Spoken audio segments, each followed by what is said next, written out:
Hi,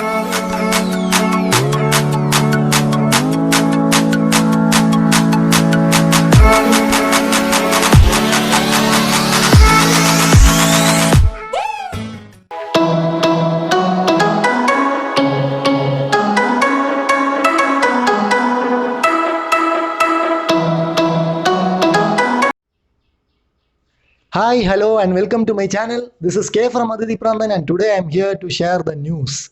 There's fair lot of things happening in and around us, so I thought this is a high time that we all should be aware of the facts. So I am here with the facts of whatever is happening in and around us. You all know about the Chinese intrusion which is happening around the Indian borders for the last couple of months. But you may be having a question why? Yeah, this brings us to the answer. You all know coronavirus has emerged from China, and where the Chinese government has handled the coronavirus crisis by covering up so many deaths, evoked a lot of dissatisfaction among the fellow Chinese citizens. Hence, only way to regain the interest of the citizens for Xi Jinping is by evoking patriotism and nationalism into their minds. And for this, Xi Jinping has selected India as a prey. What does become wrong is that his prey selection. He never did knew about the Indian strength. Well, you all know the current government led by Modi is a highly nationalist and patriotic one, and any intrusions inside the border will not be tolerated at any cost. And this, coupled with the Indian Army strength, makes it a deadly combo. The way the Indian Army is trained, be it in Siachen at a sub-zero temperature, no other country is a match for Indian Army. And China doesn't even come 10% nearer to it. You all know about the latest Galvan Valley crash, wherein the Chinese army has intruded into the Indian side, and in the process, around 20 Jawans in our side were martyred, and in turn, around 100 and more than 100 Chinese soldiers were killed. Such is the heroics of the Indian army. Yeah, to substantiate more, adding to the Chinese woes is India's international relations with Japan, Russia, US, and many more countries. Japanese has already positioned their armament across the Japan border, and they are ready to avenge China in case India calls for it. Russia and US has already announced their support. There is no better way that the Chinese could be cornered. And last but not the least, Chinese army has hired a martial arts trainer last week to train their army. This, in fact, maybe they were afraid of what has happened in June 5 and June 15, wherein many of the Chinese soldiers were killed by the Indian side. And now, coming to the economic side, Indian government has awarded a lot of contracts to the Chinese companies, and now they have terminated all the contracts, and this has impacted the Chinese economy. And furthermore is that there is a lot of restriction on the import of Chinese goods. For facing custom clearance, around 10 days are taken now for Chinese goods. This has impacted the Chinese imports. Adding to the recent woes for China, India yesterday has unleashed a surgical strike on Chinese cyberspace by banning around 59 Chinese apps which had way lot of Indian subscribers. To substantiate, guess TikTok alone had 611 million subscribers, and losing all subscribers at a single stretch, it means a lot for China. What do they mean? Now, maybe you may be having a question as to what happens to an app already installed in your smartphone.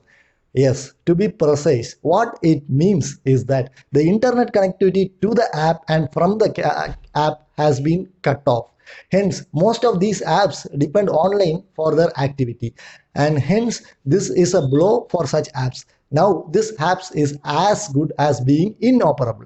For example, TikTok. Most of the people use it for uploading video and downloading video, and in such case, without internet access, TikTok is nothing but a trash. And now you understand why it's a brilliant move by the Modi Sarkar. It's an unprecedented move, and as the IT minister has rightly said, these apps pose a risk to the sovereignty of India, as these apps are involved in data mining. Most of these apps extract data from your smartphone and do store in the China server. And in the process, they roll out ad recommendation, which may end up in scams concerning data privacy. Now, with this banning, they did a full stop to this. For that, a big hats off to Modi Sarkar. Now, let's come to the next question, which has been doing rounds in social media, including Facebook and Twitter from yesterday night. Most of the people were complaining about why PUBG was not banned in the first place. Now, let me make this clear.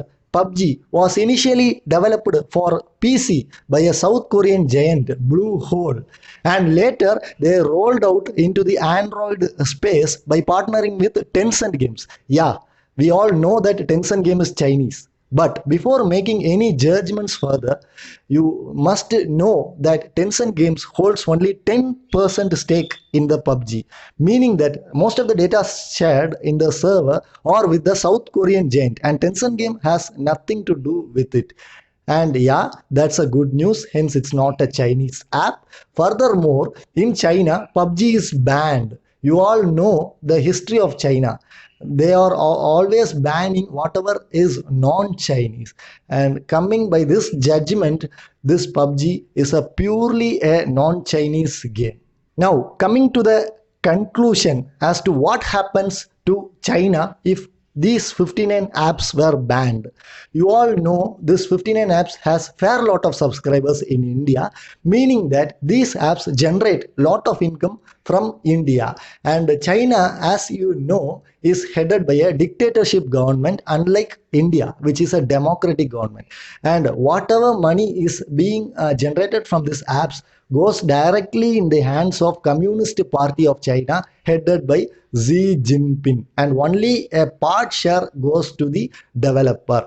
And Indian government, by banning these apps, make sure that no more income is generated from India, and hence this money is not put into place in the hands of Communist Party, and hence they cannot buy more armaments and more weapons, hence they cannot use it against India. And this, yeah, brilliant move. What a brilliant move. Hats off, Modi sir, hats off. Yes, now all may be eager to know what all apps were banned by Indian government and what are their alternatives. Yeah, I am putting here a chart following this video where all the apps banned by the Indian government and what are the alternatives. Most preferred app TikTok has its alternative in Dubsmash, and Cam Scanner has its alternative in Microsoft Office Lens and Adobe Scan, and rest follows the chart.